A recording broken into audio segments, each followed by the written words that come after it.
And now, from beyond our dimension, this is the JeffMara podcast. Here's Jeff. My guest is Carla Fischi Lazim, light language communicator and ET contactee. She has given presentations for MUFON and other organizations about using light language as a tool for ET contact and uses her experiences with sky people to inspire messaging of our interconnectedness. Carla, thank you for joining me and welcome.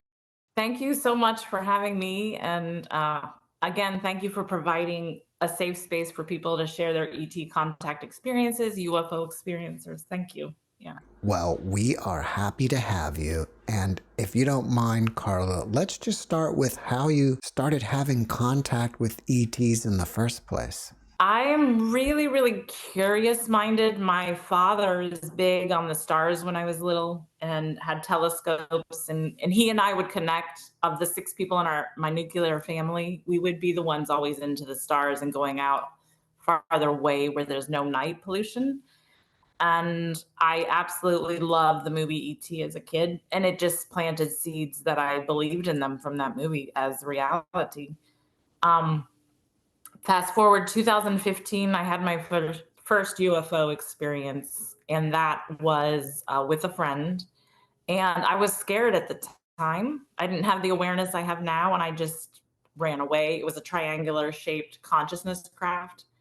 And I regretted running away and taking a car and driving away. I wish I had always stayed there. And for years, I'm not one to really regret many things, but I was like, wow, if that happened again, I would just stay there and learn about their cultures. I had time to think about what I would have done.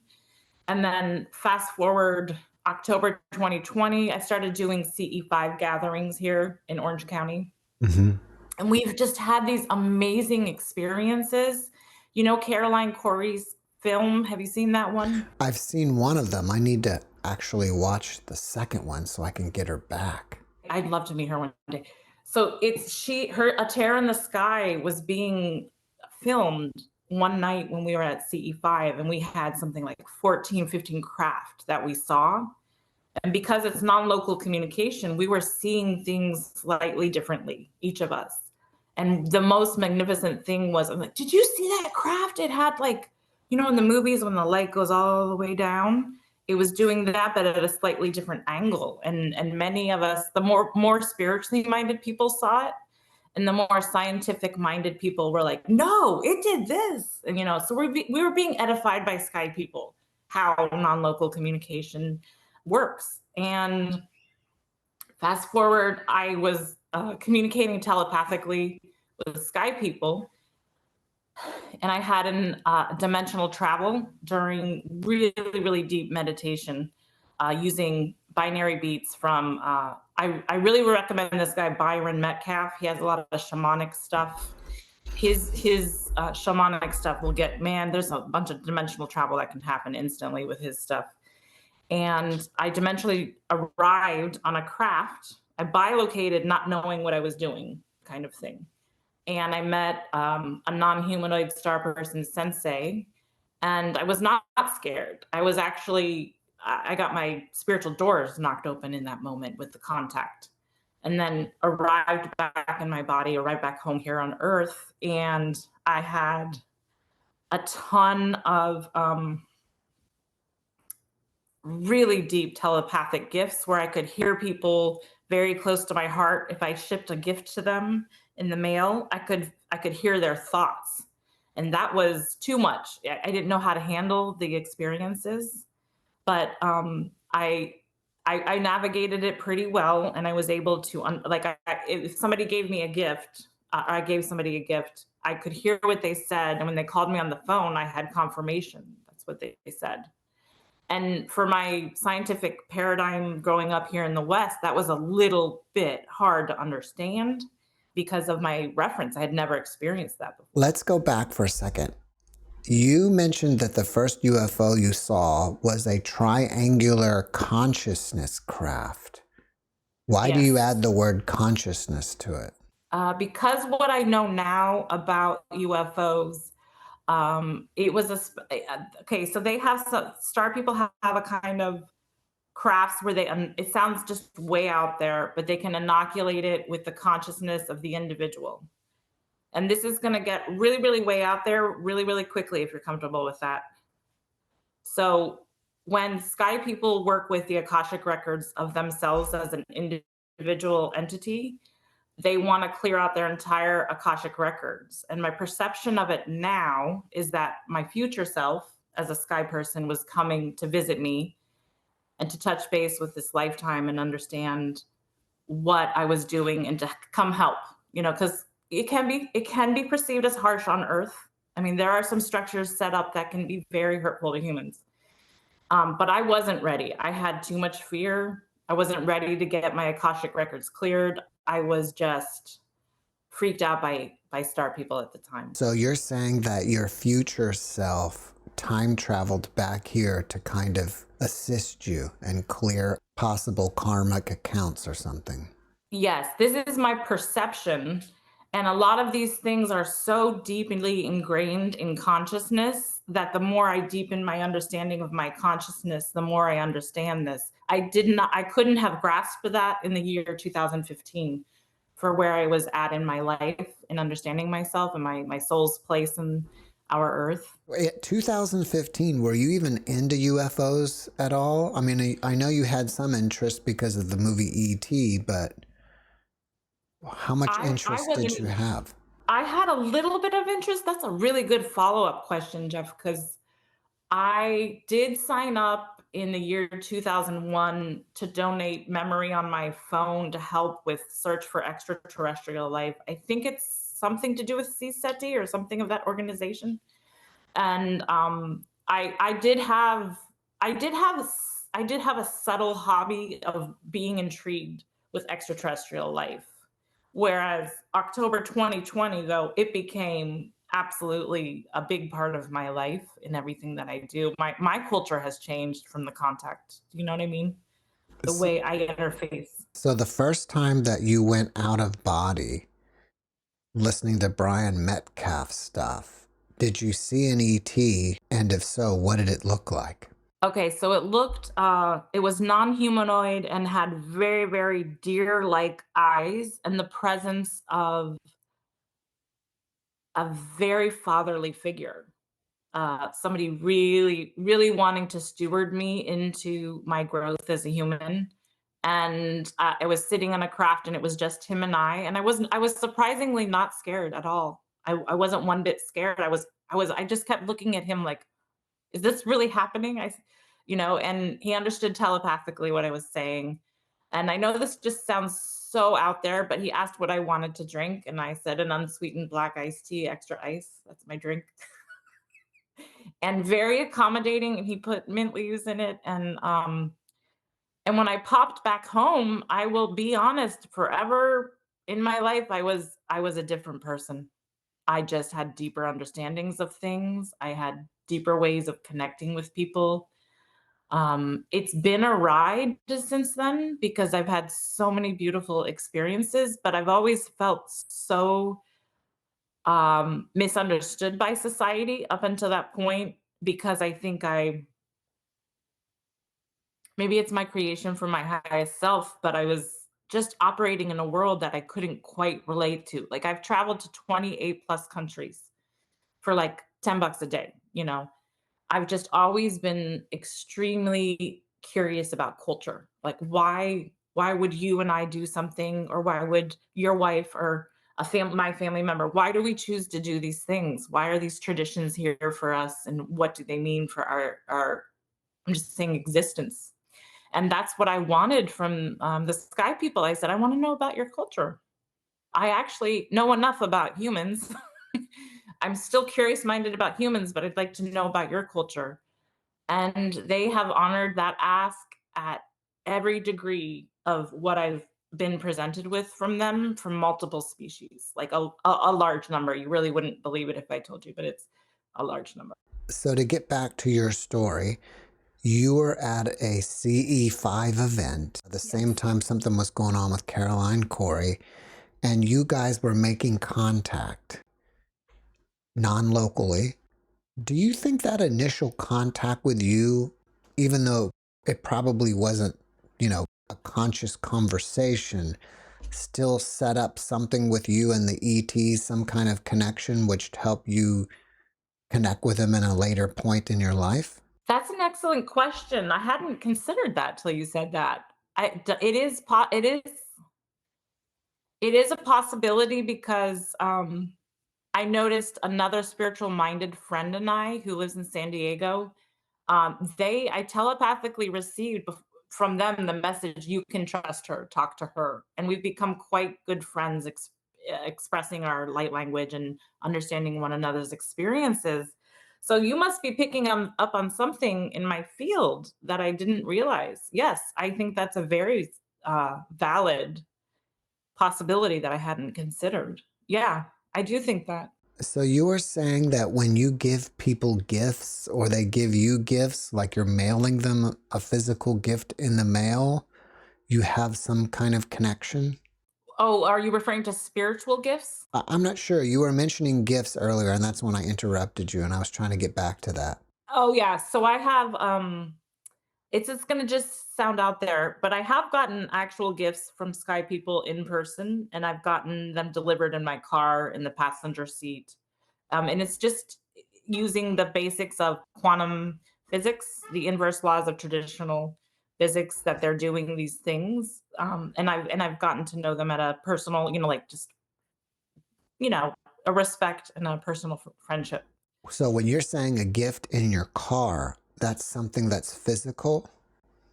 That is correct. Like Yeah. what? It was Kilwin's chocolates, it's like these really expensive homemade peppermint patties that are this size, and it's a really thought out gift. I really love mint and chocolate, and it was a really well thought out gift, and it was beautifully received, and I was not scared. I received the telepathic message that they left it there, and they got permission, and they were respectful of those boundaries and limits and those things, Hmm. and that this has been just incrementally working with them for 3 years, and they've been in my field for 3 years. So it's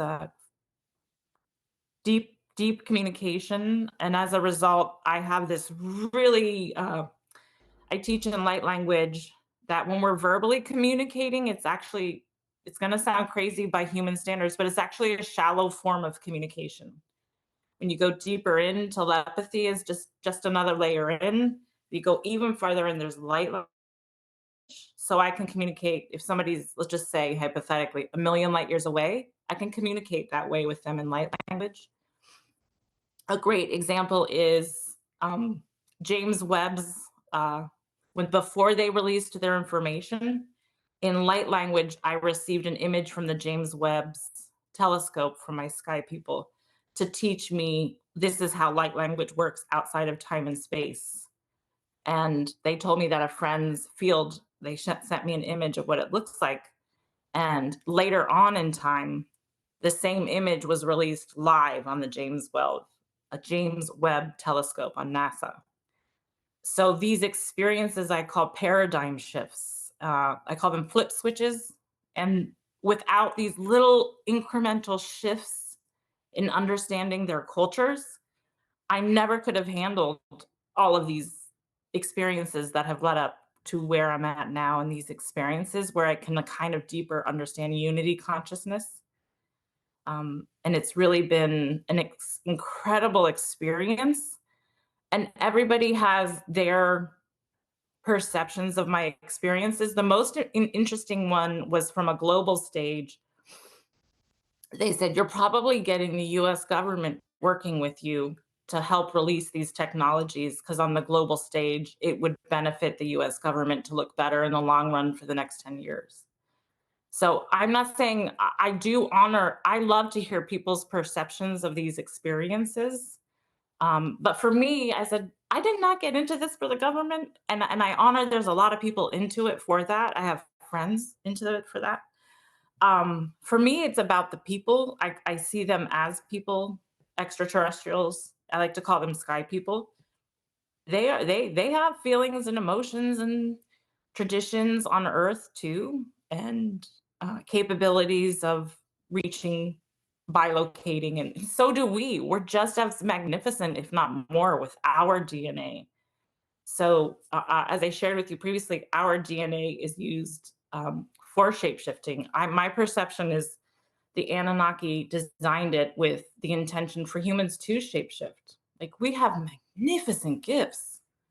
We really do. And I think it's not lost on me that there's so much extraterrestrial contact lately. Like, there's an uptick, if you have noticed. Yes, that's true. Let me go back to this. So you're saying that we are supposed to shapeshift.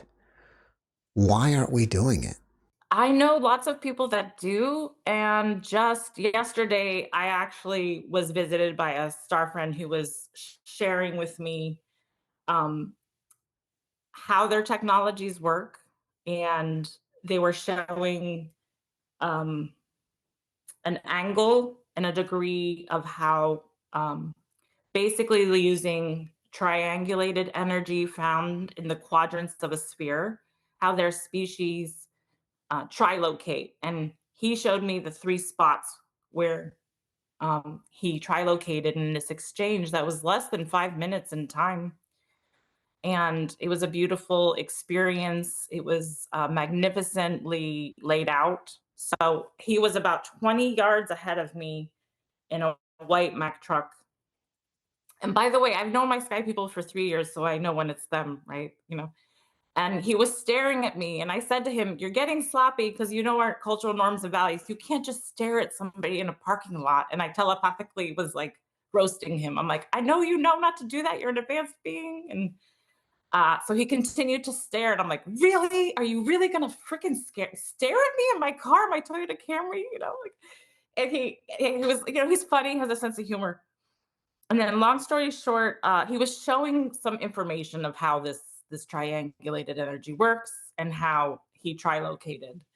And I have myself bilocated to France about a year ago. I did it, and it's the most important thing, though, if anybody is to bilocate, is to really, really start it with the messaging of love, because anything done with that, with fear, will not have a good result, in my opinion. When you saw him in the car in the parking lot, did he look human like us or something else? He looks human, but he had slightly spherical eyes that are much larger than ours. It was clearly using scalar energies and these things. And what I do sometimes for confirmation is I ask them to shapeshift in a way that I know it's them, just for safety, to make sure everything is safe and I know who it is. And there's also a frequency that I recognize. So a lot of the electromagnetic fields unique to an individual is how this particular species communicates. I work with the Plejarians a lot. Do you know them? I've heard of them. Yeah, they're linked to the Pleiadians, and they're just turn your heart inside out. I will tell you, they're like soft and just so loving because they use the electromagnetic field. Incredible senses of humor. Um, and I wanted to mention, if it's okay, that in the mystery schools in India, they actually had the kids at school and the kids bilocate at home. And in recent history, they had to close the school down because the parents couldn't have the paradigm shift to understand how their kid could be home and at school at the same time. So these paradigm shifts, it seems to be the younger kids are really, really, really adept at these things because they're being born at these really intensely much higher frequencies and much deeper awareness fields. And there's less programming is just my hunch of things. And I do think they have backup from our sky people. And I'm not here to say sky people are all good, because I think that would be an irresponsibility to come with that statement, because it's very important to practice like safe contact when meeting with ETs. And I'm not here to say all sky people are bad. I'm saying, just like humans, you know, you kind of just got to judge. You got to use your judgment and your discernment and your inner guidance. I don't know his name, but there's an individual who's getting a doctorate in studying in psychology dream contact for sky people. And there's apparently a lot of funding for this because that's considered a safe method of making ET contact.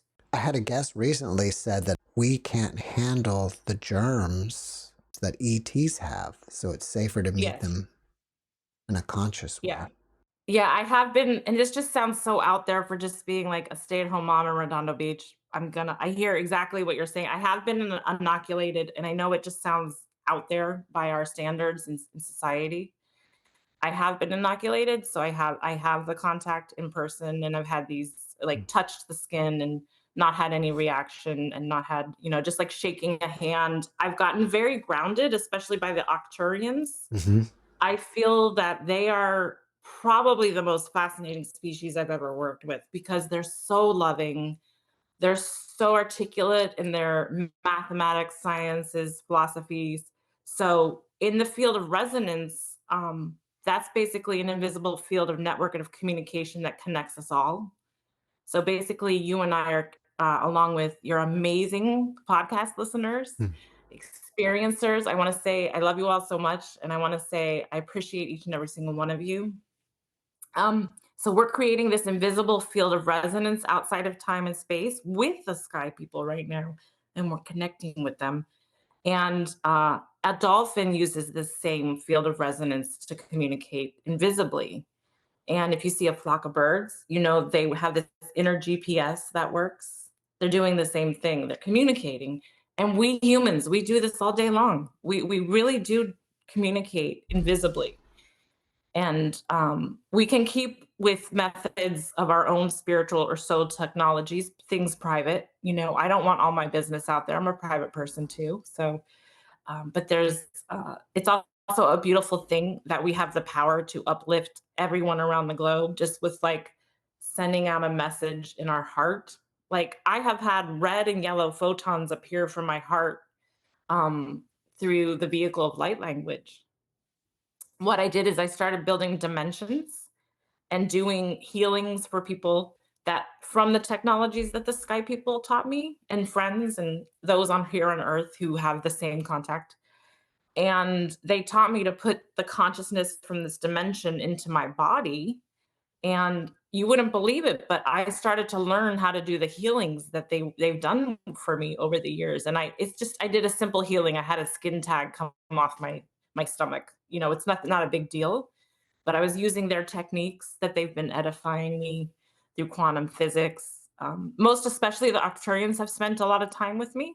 How come they aren't making themselves visible to the general population? That's an excellent question. I perceive they don't want to cause psychological trauma for individuals because my perception, the beings in a state of benevolence, I'll say, because I don't want to villainize the beings that might not be as evolved. We all know that some are not as evolved, and we all know their names. And I want to send them love and light that in a state of enlightenment or benevolence, um, it can cause extreme uh, trauma psychologically to an individual based upon their consciousness layers.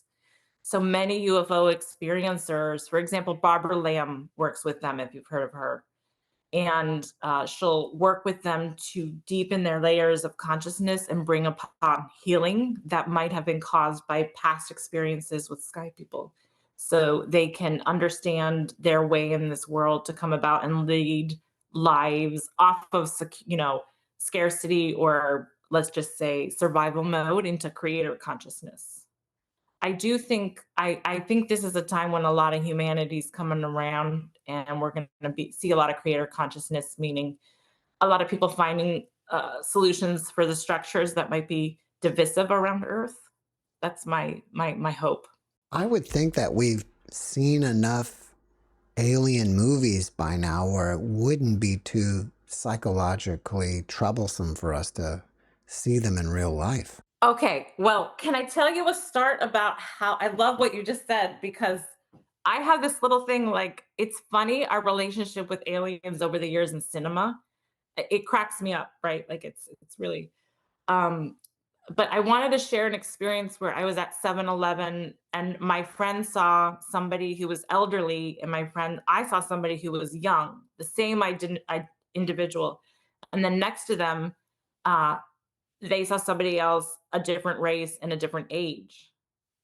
And now that I think back, that is the first in-person Sky people contact I had.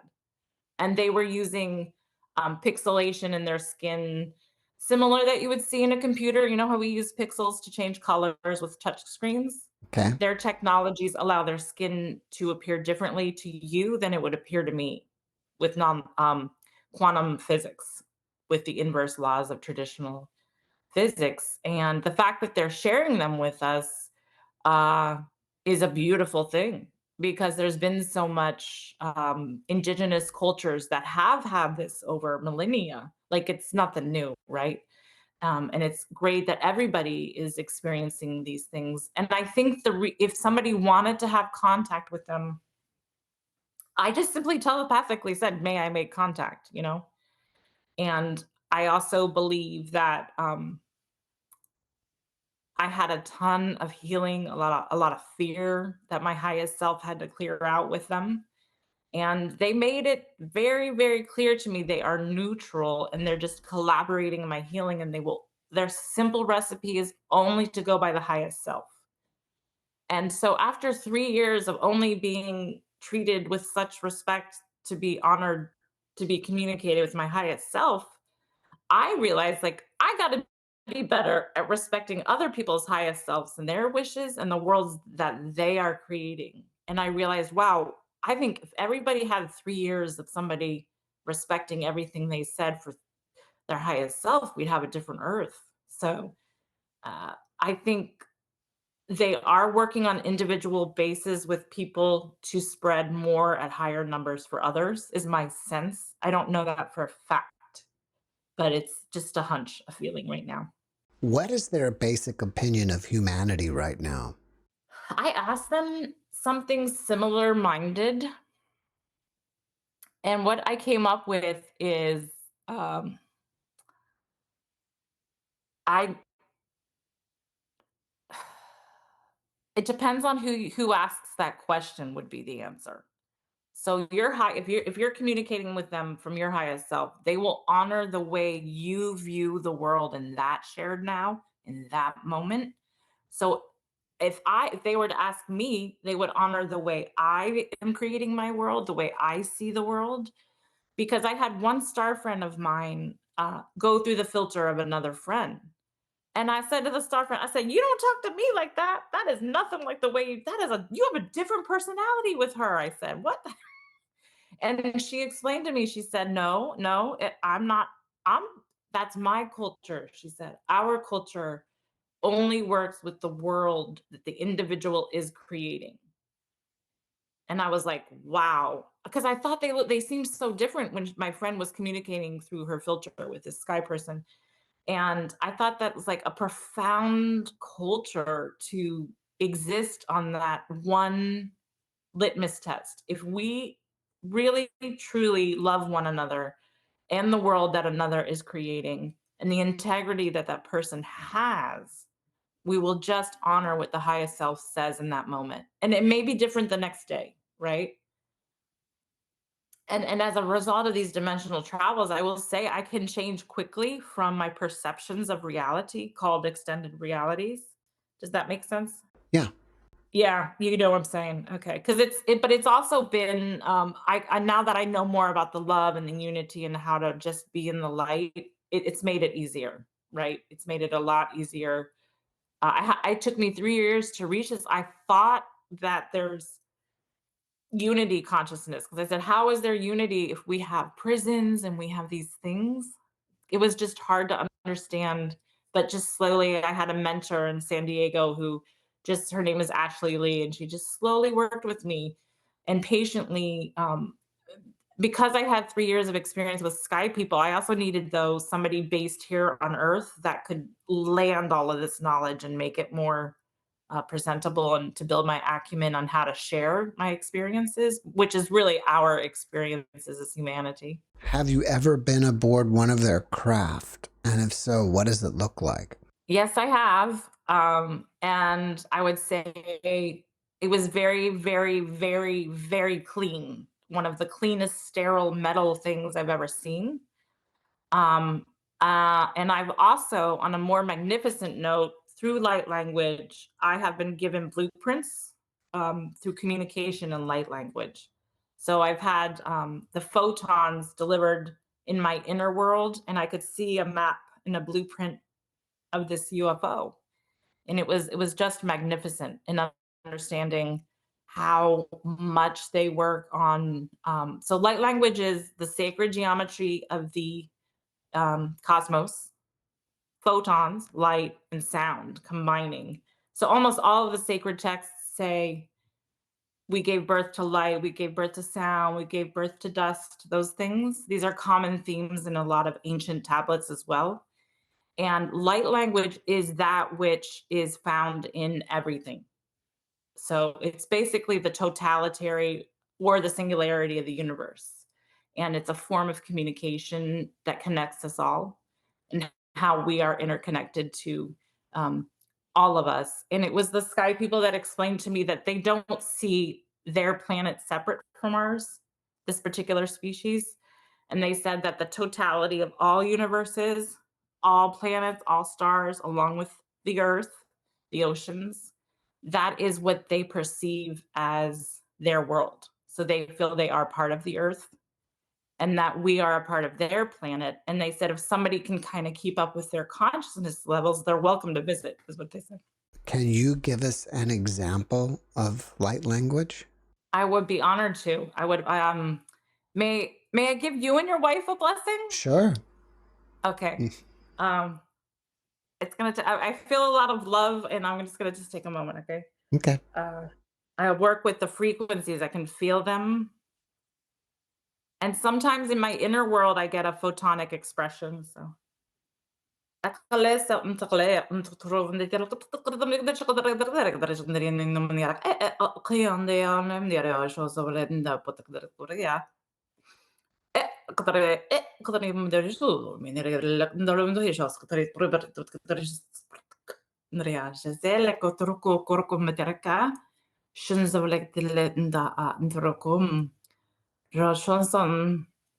for all the truths that abound within us. It is an exchange of a sacred nature that we are building our families within our families within our families.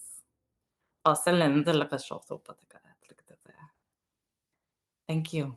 Thank you. You're welcome. Are you channeling when you're speaking the light language, or was that a download? Yes, that's called a light language transmission, and our Sky people popped in to share how very much meaningful work it is that you and your wife are doing and creating a lot of beauty. They said so, and yeah, they're in my field. I have a high number of Sky people that I work with, and some I work more specifically when they visit and pop down here and bilocate to Earth, or as some might say, they live on Earth. There's I think there's more Sky people on Earth than people realize, but that's just an opinion. I know some people might not. It's a lot to hear that for some people, and it might cause a paradigm shift, and they're not ready for it. And I honor everybody's speculations because that's how we all explore here. I come in a spirit of exploration, really, for us all, yeah, to grow. So, if somebody wants to start having contact with ETs, should they first get this guided meditation or whatever it is from Brian Metcalf and go from I there? actually I actually invite them to go to their inner world and to really look inside of themselves and to really ask all of this knowledge that we have from the ancient times to current times and to the future. It's all there happening at once. So basically, these wisdoms, some people may call it Sophia's grid, some people may call it downloading the matrix, some people may call it communicating with a star being of like just a star itself. But really, these answers are within us. Even if we believe we have one lifetime or we have an infinite number of lifetimes, if we really look inside, my honest answer is to look within themselves. And most of us really do have sky people lifetimes. I remembered one as a Pleiadian, and I had pearls put on my vertebrae as one, and I have memories, other lifetime memories of being sky people, and that helped me see them as people. So they people might starting to have these. They can contact me on LinkedIn too if they ever wanted some information on this too. Carla Fischi Lazim. Yeah.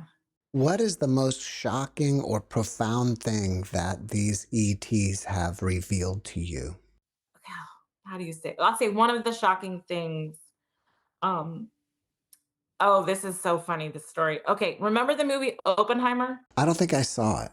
Okay, so they cracked me up because they went into my phone with consciousness, not physically touching it, which I have the ability to go through phones with consciousness, and I do it with the utmost responsibility. I'm not going to go hack somebody with all this. I don't want people to think that. What are you saying? That you can telepathically communicate or send a text to somebody from your consciousness to their phone? I think it's because I've met so many aliens, yes, but I think it's just this weird understanding of how these consciousness layers with star people are.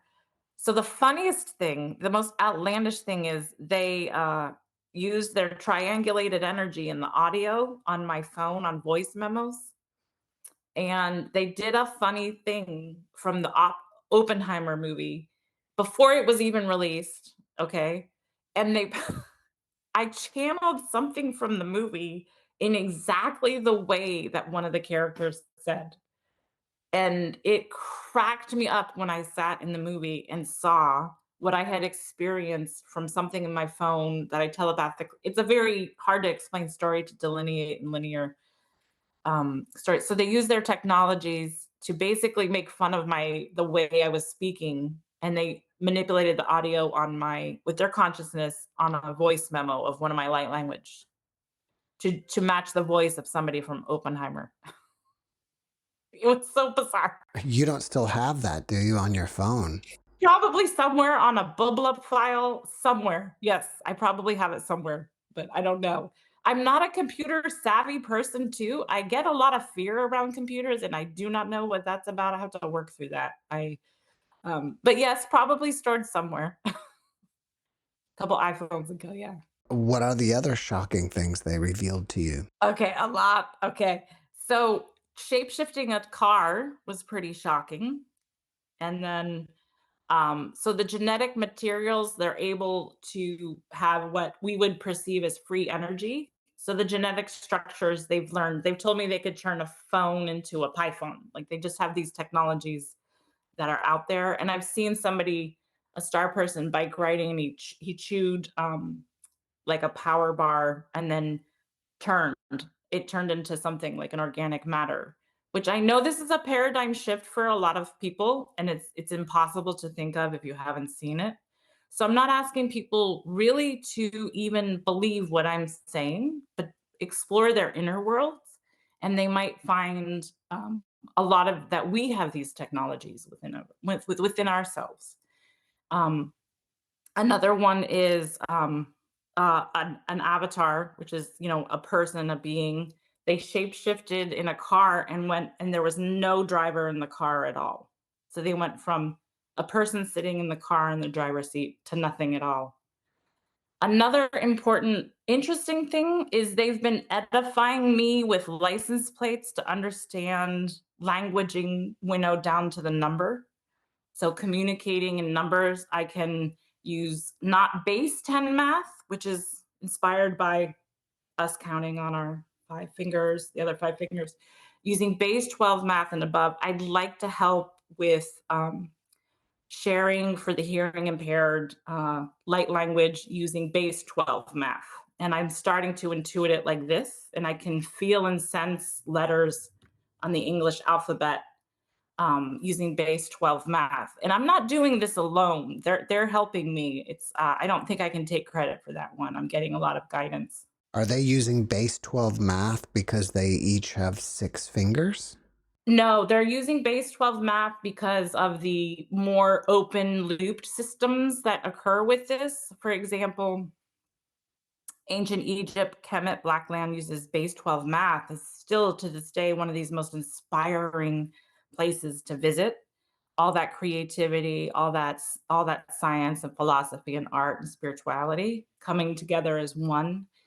So base 12 math is more open loop systems. We could think of it as a DNA helix unfurling and going all the way, continuing, going all the way out into outer space. It's more creative and more positive ways of thinking. We really need base 10 math though when we need a deadline. So base 10 math has its really positive um, insights as well, but maybe base 10 math might cause closed loop system. Have you ever heard somebody talk in circles? Well, yes, but usually that's, I think, on intention to not answer questions. Yeah. Yeah, that's a base 10. That's somebody probably programming from base 10 math. That's all that is. You know what I mean? Just it happens, right? They're formulating and using these closed loop circles that they go on, and it's from a lifetime of working with base 10 legacy media, base 10 banking systems. If you know some really, really savvy crypto people, though, like the Glitch app is based on gold, uses open loop systems. That crypto. Did they ever reveal to you the history of humanity? And what I mean by that is, are humans from this planet due to evolution, or were we brought here from somewhere else? Okay, again, the answer would be based on they would honor. I have to really be direct with them. I want their view, not just don't go by my highest self. I want to know their view. I've not asked them that. Would you like me to communicate with them really quickly on that? Sure. Okay, it's going to be just a moment to harmonize if you're okay with that. Yeah, I'll I work mean, with the frequencies. sure. I'm going to ask for you, Jeff, if you don't mind repeating the question, Yeah, no so problem. we can get a more in-depth answer from them. Yeah. So I work with the Mara Jatu Nujum Collective is the name, which means star galaxy.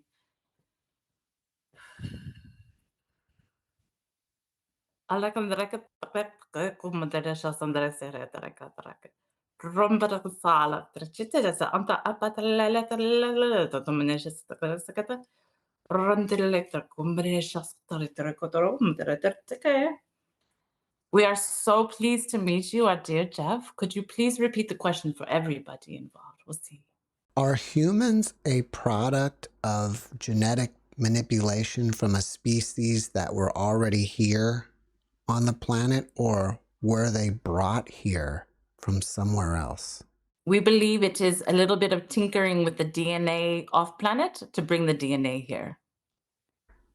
Do you see what we're saying? So we're not pure evolution from apes. We are saying that our belief is that it all started with a star. A star gives birth to another star, and so on. And that many came. We will call it our sacred, what they call myth and cultural anthropology, that these stars evolved into star beings. And then the star beings, particularly the Anunnaki, they worked really hard on DNA structures for what they would perceive to be the most perfect humans. And we're saying that evolution is a perception only. We don't believe in it, believe it or not. But if it's that we came down and brought the DNA here to bring other inbred, so to speak, sky people and tinkered with their DNA and brought them here. Let me see. So basically, coming from a UFO to come here to the Earth is how humans came, is our perception, and we use the best of the DNA. That's all. Do you travel here on ships?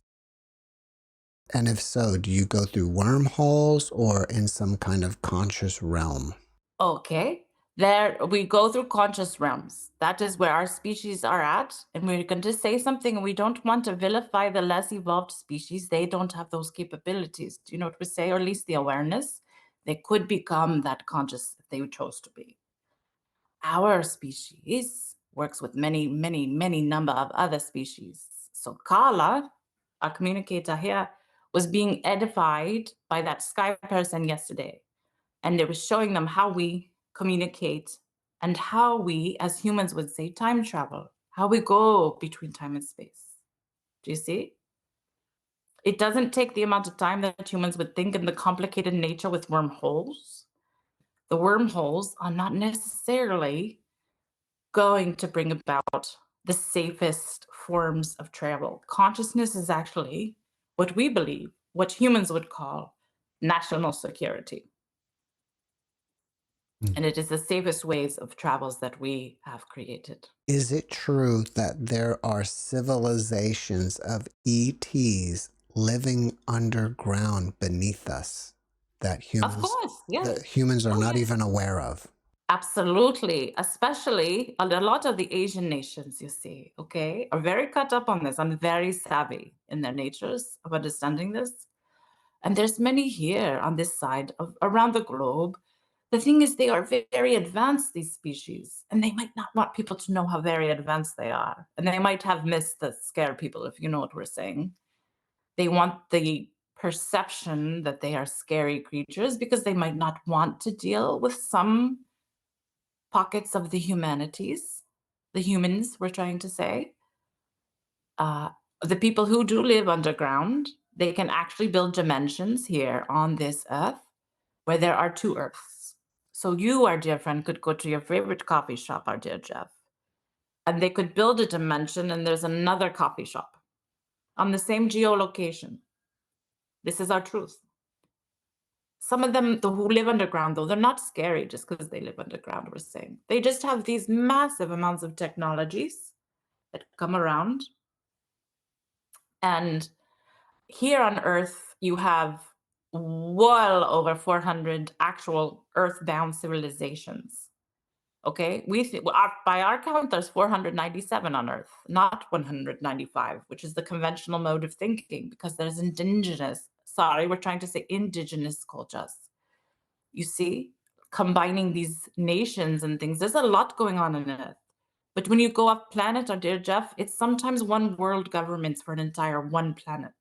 When will humanity truly join the galactic partnership with everybody else?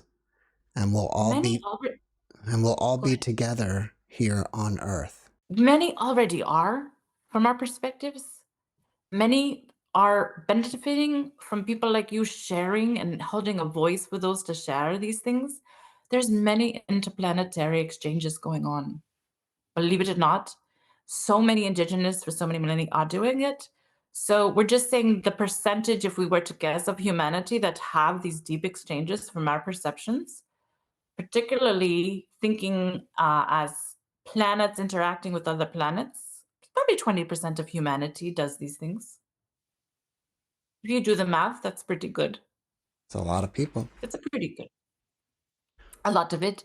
It doesn't need to be so cloaked in secrecy, but there are consequences, and there are perceptions of consequences. So it's a responsibility to share stories. Everybody takes their time to share some things. Did Carla reach out to you, or did you make the initial contact with her? Carla is showing up by locating on many different planets. That's how it happened. She doesn't always know what she's doing, but she's a great, great friend to us. So it's a personal friendship, you see? She bilocated. So her mystical activities from other lifetimes were activated, and she just, boop, shows up. And we showed her many times and reflected to her that you're showing up on our planet and we're getting a real hoot out of this. You don't know what you're doing, you know? And she picked up a lot of different dialects in language. It's a very rare communicator. She's not sharing her gifts with you, Jeff.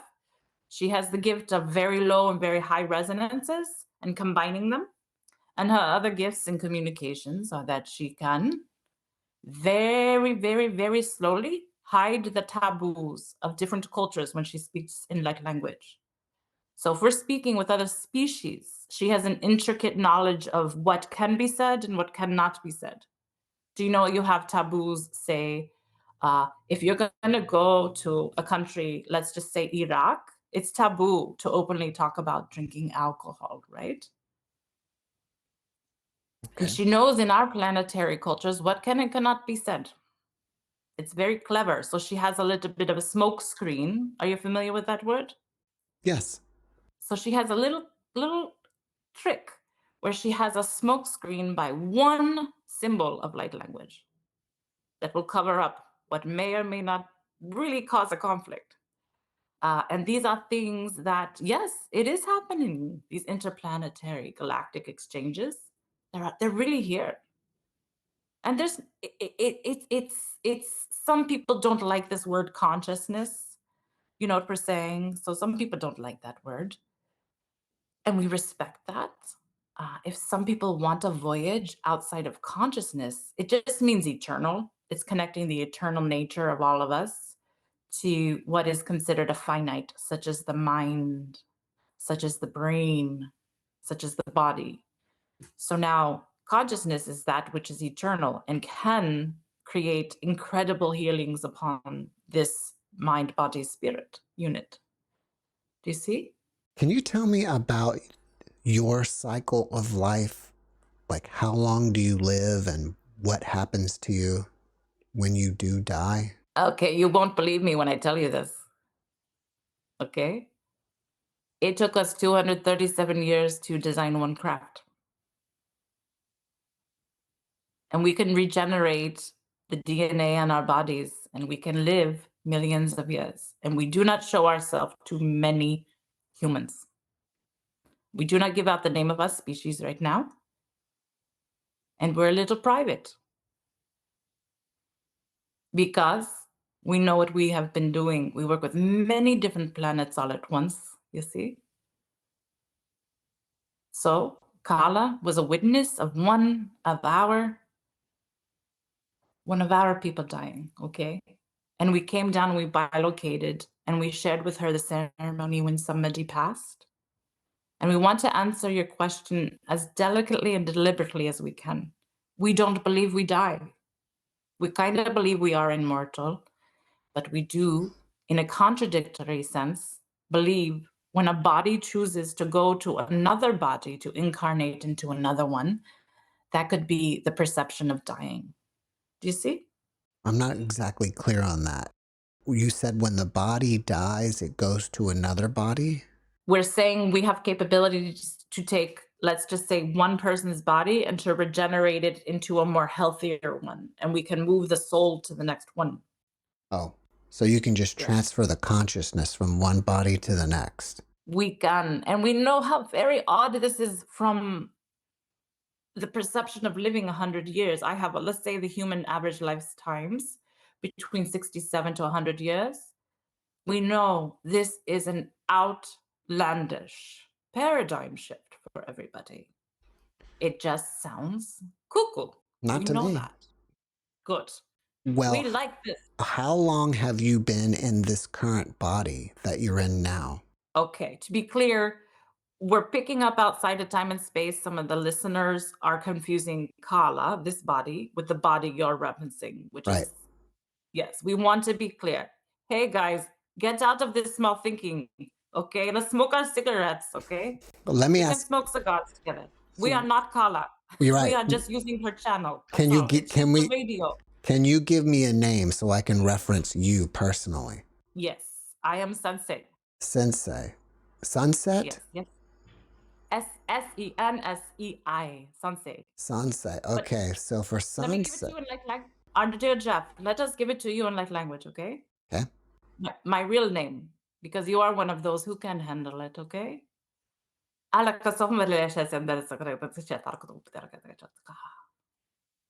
That is my name in light language, okay? I'm not going to repeat that. I don't think I can. You could though. That's the funny thing. You're very, you're more, we're gonna say, interconnected than the average. We will say this about you, okay? You probably could study it, but it's a little bit of stuff, We want to answer though, for the people that are not maybe understanding Carla and Jeff talking. Jeff is understanding that it's not Carla that Jeff is talking with. Jeff is talking with Sensei, a star person that is a very, very long lifetime. Okay. And there's a deliberate difference. And Carla has very, very, very courageously come to share her gifts. There will be no shaming of her gifts, anybody on the comments, and that is by me. I will not have it. We respect your free wills and your integrities, but it is time that humans come around and respect one another, that they come and love what it is that is the excitement to be alive. That is which it is to celebrate one another. We don't have to put another human down. You know, we're not perfect either. We get a little angry about things. And even Carla, we can feel it when she has one of her, she gets real mad about something. She's passionate and fiery. But guess what, our dear Jeff? She saved us a lot of repairs on our craft. She caught an anomaly of what it would have cost us, what would by humans' terms, millions of dollars. Because we are entangled. Do you understand? So when she got fiery, it turned the craft and made it wobble, which is an impossibility from our perspectives. You understand, we're very interrelated. And our truth is, Jeff, and all of these amazing listeners who are really, really listening right now, we are saying to you that all of you, you're very special to us. You know, you affect us and we affect you in a beautiful way. And it is all of the earth for you to explore. It is all of the planets. If you have the capability to visit, it's your right. And you know what? Star people have the right to come to Earth and remote view too. Do you understand? Mm-hmm. It's all ours. You know, we're going to be direct. You know, there's a big talk about all these laws. How do you place a law upon the sovereignty and the freedom of our expressions of what we want to see in one another? We have freedom. We all have freedom. When you speak of bilocating, are you meaning that even though a person is here on Earth, they're projecting their consciousness somewhere else? 100% we are. It happens a lot. A little bit like, have you seen somebody project their pain onto another person? They're in a lot of psychological trauma. They're in the victim consciousness. When they project their pain onto another person, it's not so much fun, but if somebody's at their consciousness levels, they will help them and guide them in those things.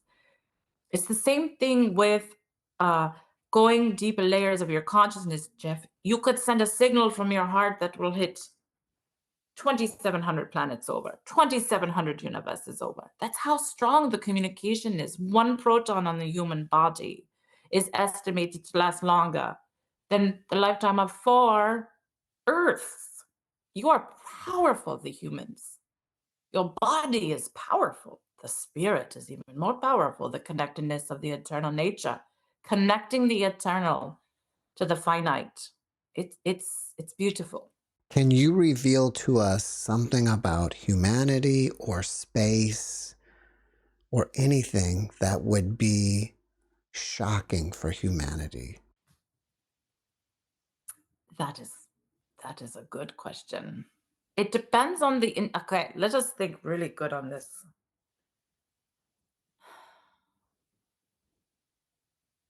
Well, it's okay, we're going to start honest. What shocks us is that the humans are not accomplishing more. That's an honest answer. And from a human perspective, what you might find shocking is that many sky people are acknowledging that they were the bloody assholes, we're going to say the bad word, that tried to block humans from sky people. That's probably the craziest thing that ever says. But now we need the people of humans. We need the help of humans. We would like to see an uptick in the consciousness levels. We're being direct in our communication with you. It's a mess.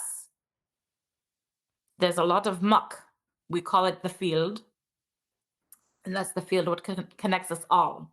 And when it gets yucky and messy, and it needs to be clutter cleared is the simplest way to say it. So we kind of need each other. Do you know?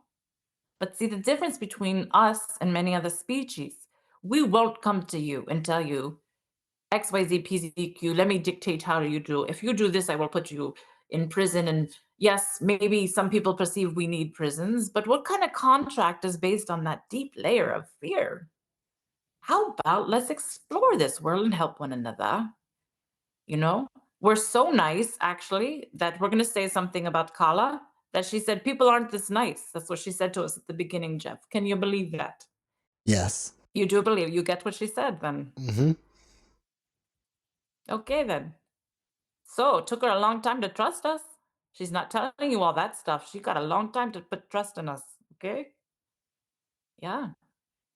It's bloody up if here on earth people are not trusting when there's truly nice people collaborating and in the spirit of egalitarianism at that.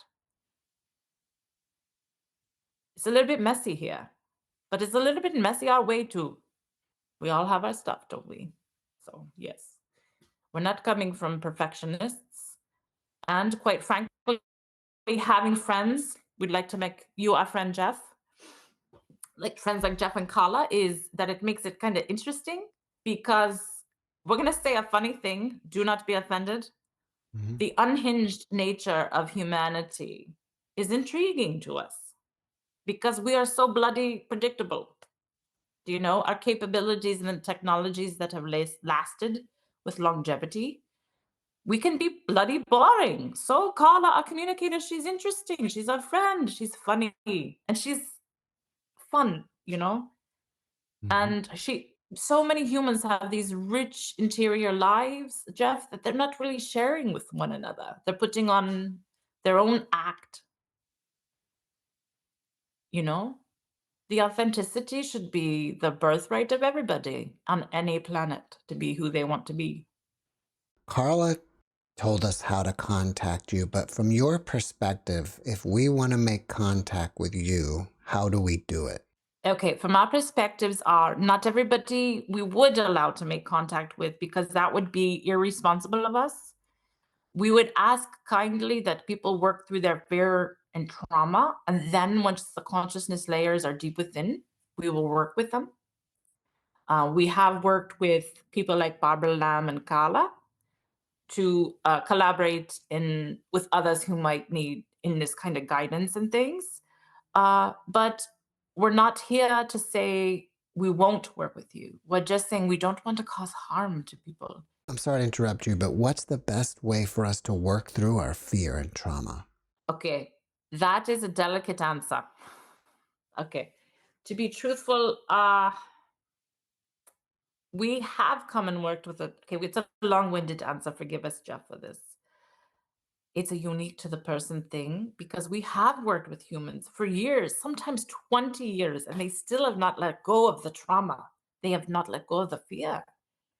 There's a real big glamour for being, I have my victim consciousness and I will hold on to it. It is my people and my pain and my suffering of my people.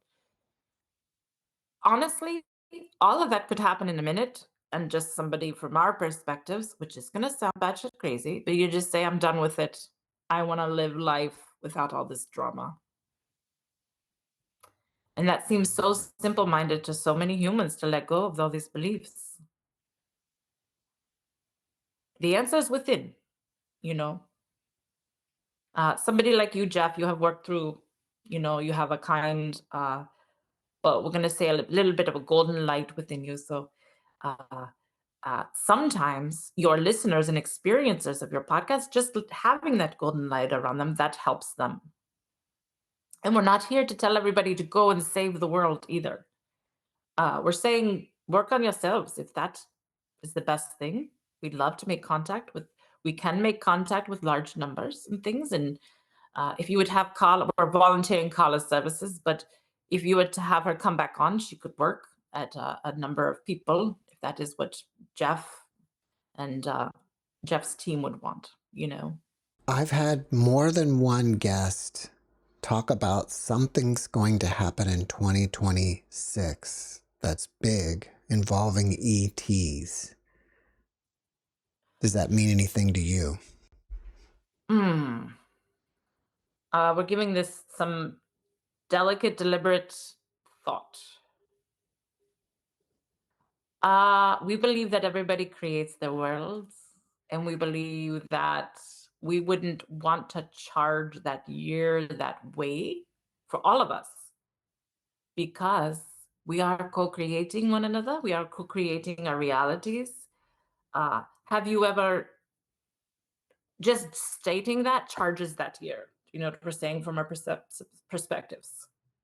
Okay. It's not fair to do that to that entire year. It's kind of like, wow, that's a lot to carry around with us. We wouldn't do that because it's a little hefty. Yeah. We have compassion for those species that might have communicated that to that individual.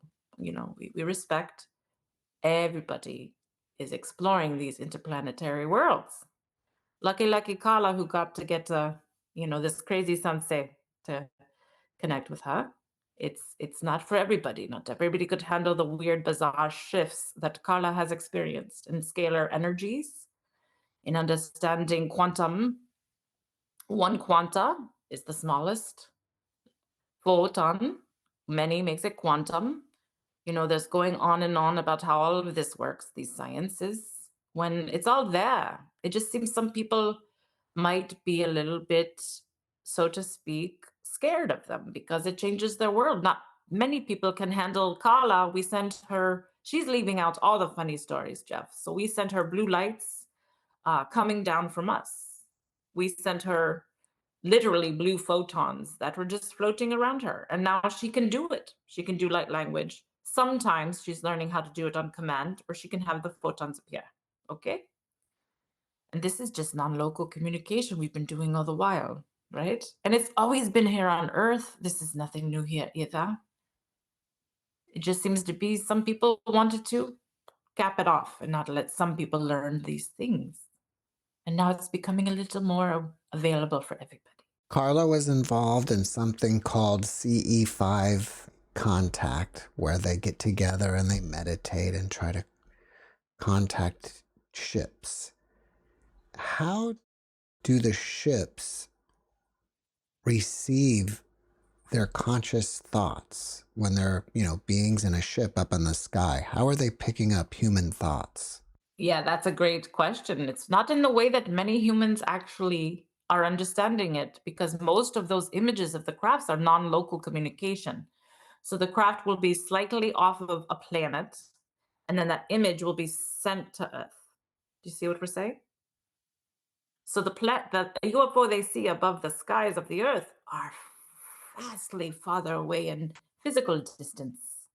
And the way that the thoughts are communicated are the way that we are doing it right now through Carla's channel to you. It is a form of connecting into this field of awareness. She was calling it the network of the dolphins and the stars. It's the same network that we're communicating through. What do you think of that, Jeff? We would like to know what you think of it. I think I'm open-minded. I think it's possible. I've had one guest tell me that the being is actually sitting right next to the experiencer, and he's projecting this ship up in the sky. That is correct. We scared the out of Carla, and we came sat down right next to her on the couch here, but we were invisible. And she's strong. She said, "Get the away from me right now." And she will cuss with us. We don't do this with just anybody. We will say that directly. And she said, "Get the away from me. I'm totally uncomfortable with this." And so we leave alone if somebody's uncomfortable with our species does. However, we've gotten to the point we visit in person here on Earth, okay? And we come in large numbers because we're not hive-minded as people think. We are actually quite individual in our exploration of our interior worlds, okay? And that which is not the mind, that is the consciousness. So we have set up a deliberate shorthand with Carla where we could just send, let's just say an example, a selenite sword. And that will give a quick notion to her that we just want to play in the ethers and pretend fight. It's just a quick way of communicating. And we don't do that with most of our contacts on Earth because they don't kind of go that deep into their inner worlds. Carla happens to have a brain where she can hold 200 emotions at once. So it's a little different for everybody, what they can and cannot handle, those kinds of things. Okay. Some people believe that the Earth is a prison It's out here at the edge of the galaxy, and the human conscious beings are stuck here, reincarnating over and over again. Is there any truth to that? Oh, bloody hell. Only if that's the world somebody wants to create. Everything is up to perception. Take the US Constitution. People perceive it differently. Really, literally, people are creating their own extended realities. Bloody hell, I don't want to live on any planet that would do what that was just stated that that person believed. However, with the right consciousness level, somebody could bilocate out of prison and create an incredible field around an entire prison to uplift and clear out every little trauma somebody has ever had. We have these capabilities, all of us, and that includes human sky people as one. I don't want anybody to live anywhere where it would be such a dungeon. We do honor the path of many spirits to create pain and suffering, to reach and awareness of losing their dualism, but it's always there, this unity consciousness, this way of universalism. The people who are causing the pain require the most attention and love from our perceptions. I would say the notion that it's not you that said it, Jeff, we know this, but the people who said that blight on the earth, they're creating that from our perceptions. We don't see that at all. We do see a lot of pain, though, and from the perceptions of these levels of pain, it creates the vision of that world. And again, we do want to congratulate the experiences, the listeners of this podcast, Jeff, and you for very much, and Carla, very much working on breaking through those divisions and barriers that say this is not possible, that aliens cannot exist. Just by listening to your podcast, they are listening. Do you know what we're saying? Mm-hmm. They're listening. They're becoming very, very aware, and many are astute of your. We like to call them Jeff podcast listeners, JeffMara podcast experiences. They're very astute, more so than the average, and that's not by accident. And you're stuck in a world. You're born into the earth, and you're born with maybe in a family where you're not the ones understood. And that's because you stay intact with your knowledges, your spirit, your soul technologies, all of these coming together, the math connecting with the art and such, the philosophies connecting. The institutionalism of these schools are very real on Earth. We're not going to deny that. That's the biggest problem for us, you know? How can I get an ET living on planet, not channeling like what we're doing now, but living on planet, to be my guest? Yes, we would like to connect to Carla and to privately work up to, we do an 11-step process, our species, and we do it with everybody, okay? We would like to work with you on the side. I'm going to volunteer Carla's services to work with you in terms of understanding the way we work, okay? And we could do it on Zoom and work up to doing it on person. But we would like to meet with you in person before we would to do it on the radio show, okay? The podcast. Do you think an actual ET, either you or some other being, would literally expose themselves to the world here live on my show? Yes, Jeff. There are people already doing that. If they're doing it, they're not telling anybody that they're doing it, as far as I know. There's some who do. There's some who do, but we will say we would be honored to be included. And I have to be upfront to you. I can appear as 237 people. I can have 237 avatars at once. It's not a big deal for me. It's not a risk to me. Do you know what I mean? It would be absolutely an honor. We would honor and work with you, though, if it's an 11-step process, but we also work with those closest to your heart, if those closest to your heart are open to it, because there are dramatic shifts and changes that happen with this direct contact. And it might be a conversation you can have privately set aside. We would love to work with you, yes. All right. I would appear on the show, yes. That would be great. Yes. Well, Sensei, it was great chatting with you. I have to bring Carla back because I'm limited on time. Very good. I hope we connect again. Yes. We will sign off. We'll say goodbye to all of your beautiful listeners. Experiences like. We'll say goodbye now.